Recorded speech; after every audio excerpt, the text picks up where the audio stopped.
Welcome back. This channel is geared toward young men who find today's society confusing. Previously, I discussed how willful ignorance will lead to a loss of power. This episode, men surrender power through intellectual laziness. It is necessary for men to rethink their relationship with a society that does not give a damn about them. Many men are intellectually lazy. They blindly accept the unwritten rules of society without question. They can easily be swayed by arguments based on raw, hysterical emotion. The intellectual development of a man will allow him to engage in rational arguments and see the fault of arguments based on emotion. The educational system today fails the intellectual development of young boys. High-stakes testing has reduced most education to the temporary memorization of trivia. When I was a child, there were many discussions that were led by the teacher. This engaged the students and required rigorous thinking. Ideas were put forth and challenged. In essence, we were taught to think. Today, many educators are so concerned with the results of high-stakes testing that discussing anything not on a test is discouraged. Such discussions that I had as a child are extremely rare. This retards the intellectual development of today's young people. Asking the right questions is just as important as obtaining the right answers. One of the results of high-stakes testing is that many people are not taught how to question. A man who is not taught to question will be more susceptible to an education that is designed to indoctrinate rather than to educate. A truly educated and intelligent man can do more than digest and regurgitate facts as if he were competing on a game show. He is able to question the world around him and in doing so develop insights that have life-changing possibilities. Time to think. Society has a vested interest in keeping a man extremely busy and stressed so that there is only a small amount of time to think. I recall a story about a new principal to a high school. This principal had experience at higher levels and understood how money was to be properly allocated and recorded. Now, this principal figured that something was amiss. However, while meeting with the group of volunteers that consisted of retired teachers, this principal stated to the group, "I am so busy that I do not have time to think." If one was to research cults, one would find that this is a popular technique of cult leaders used to keep the members in line. The members are so busy and overworked that they are unable to question anything about the cult leader. Question and think. It is extremely important for a man to be able to have ample time for relaxed contemplation. A man should constantly question the world around him. In my high school chemistry class, the teacher talked about the men who made the scientific breakthroughs in the past. She told us that these men were part of the nobility and they did not have to work to survive. Therefore, they had time to, as she put it, contemplate their navel in order to come up with these various scientific breakthroughs. Stress-free contemplation is very important for a man. However, society will do everything to discourage this because such contemplation may lead to men to question their role in a society that no longer gives a damn about them. The elites of society many times desire that the vast majority of men not exercise their intellect so that the intellect of such men atrophies and is thus weakens. Men with weak intellects are easily led and unable to challenge existing social norms and thus never able to acquire and use power. Example of how to question. YouTube channel, PragerU, video, Be a Man, Get Married. I will put a link of this video in the description box. It is narrated by Professor Brad Wilcox. He will make several statements in this video that I will question. The important thing to remember is that just because someone is a professor, not to take everything that that professor says as gospel. Learn how to question and form an argument. Questions. Why will this piece of paper, marriage contract, be the most valuable piece of paper I own? If he never married, would he still be able to advance in his career? The professor does not state the value of the paper or of the marriage itself. What he does state that it has value, and then gives a hypothetical case of a young man whose life improved because he got married. Never does he state the risk men have of getting married today. The young man in question could still do all the things that he did while remaining unmarried that he did when he was married. Many men that choose to remain unmarried, they have careers with great incomes and they keep their income. While many men who are married struggle because they have not been able to develop marketable skills. Just because a man gets married does not mean that his life will change in such a positive manner automatically. Ask yourself, is this just one cherry-picked example? Also, look around you. Does every single married man you know have a great job and income? Or are some of them struggling to get by because they have a family to support? Questions. Why is working harder better? Won't that add stress? What about working smarter?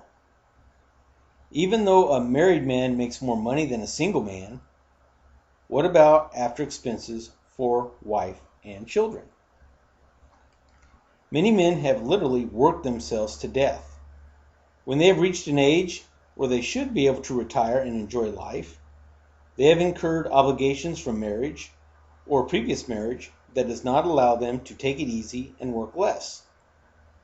Several jobs that men perform are very physically demanding and thus suited for younger and stronger men. Professor Wilcox discounts issues such as stress and the quality of life. He also does not take into account the expenses that a married man incurs from being married. These items are not only a higher food bill and clothing, but such things as having to live in a larger, thus more expensive house. Questions. Why is less time for friends a good thing? Why is it necessary to settle down? Why is working 400 more hours a year a good thing? Many men, once they get married, lose contact with many of their former friends. They adopt the social circle of their wives.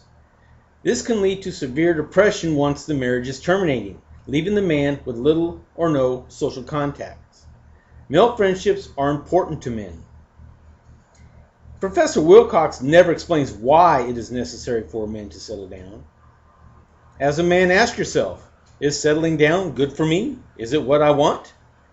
Is this loss of freedom really what you want? Is it actually society that wants you to settle down? Instead, working 400 more hours a year is not appealing to many men. Some men who are workaholics or growing their own business may put in the extra time. However, Professor Wilcox fails to address quality of life issues that extra leisure time grants a man. Once again, a man must ask, is this extra 40 hours of work a year for him or for society? A society that doesn't give a damn about him. Questions. Why are married men less likely to quit a job? Are they trapped? Isn't that less freedom? Married men make 20% more than their single peers.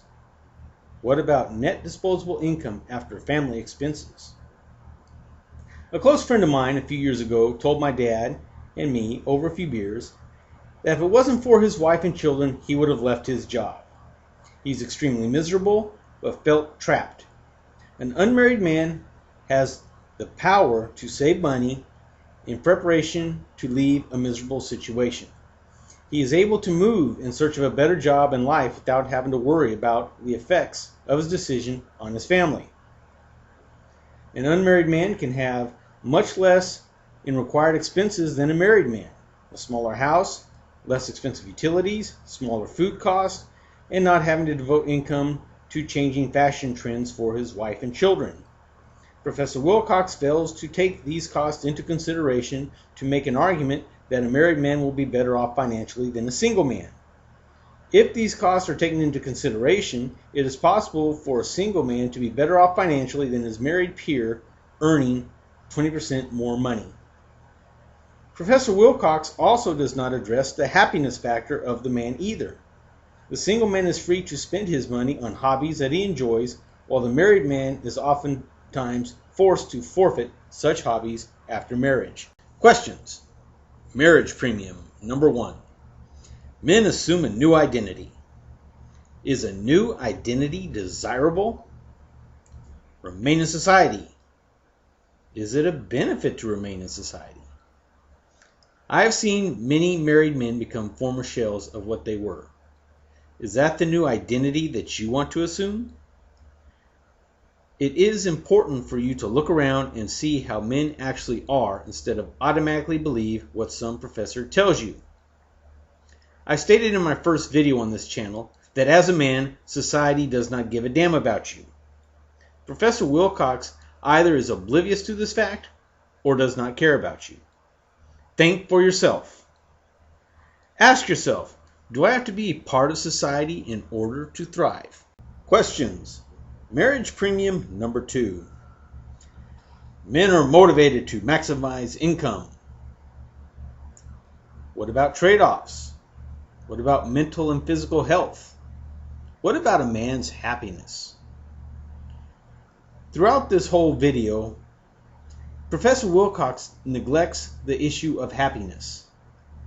While everyone can agree that more income is better than less income, everything else being equal. However, in the real world, there are trade-offs that the professor never takes into account. I know men that will gladly trade less money in order to get more leisure time. They are unable to do this because of family obligations and debt. This is why you always need to question what you are told. Questions. Marriage premium number 3. Employers value married men. Is that really true? If it is true, then why? Is the married man trapped, i.e. less powerful? In a previous video, I referenced a video by Dr. Helen Smith, where she stated that many employers prefer unmarried men because these men have flexibility. This is an example of two people stating the opposite. In this case, which one does one believe? If employers do actually prefer married men, then one must ask why. There are television shows in the past where a man had to pretend to be married in order to get a promotion. Many times the reason was that the marriage provided stability. The novel The Firm, written by John Grisham, also played on this theme. One can speculate that a married man is easier to control because he is trapped due to family obligations. Such a man would have to grind every day through a job that makes him miserable. Questions. Marriage premium number 4. Married men benefit from the advice and encouragement of their wives. Is the wife looking out for his best interest or hers? Can he relax? Or must he always be striving to earn more to satisfy her material wants? While it is possible for some wives to give good counsel to their husbands, Professor Wilcox leads the viewer to believe that the wife always has unselfish motivations in such instances. Have you ever seen a man push to work harder because the wife wants more and better material goods? Years ago, I worked as a summer school teacher. The teacher next door had a father-in-law that went to the hospital with a heart attack. This man asked to stay in the hospital a few extra days in order to relax from the demands placed on him by his wife. This woman would never allow her husband to relax. Every day she had work for him to do. Is this what Professor Wilcox means by encouragement? Finally, why the decline in marriage from 1960 to 2016? What has changed since then? Professor Wilcox never asked this question, which is what intellectual inquiry is all about. This is an example of a fact, the decline in the marriage rate, that can be easily found out, but where the question is much more important. I ask, why does Professor Wilcox not ask this question? The search for an answer to this question will lead to more intellectual understanding of the issue than just knowing that the marriage rate has declined. I did this exercise to model how to ask questions in a way that leads to better understanding and intellectual development. It is important to scrutinize information and ask proper questions. Just knowing facts is not enough. Being able to analyze and think logically is also important. Another question. Why do women state proudly that they do not need a man, but then complain that they cannot find a good man? Just something else to think about. Combine knowledge and truth with an energetic intellect to increase your power.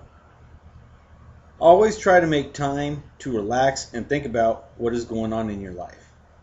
Constantly ask yourself questions about what is going on in the world and how it might affect you. Thinking ahead in such a way is what people with power do. Be sure to subscribe to this channel. Thanks for listening.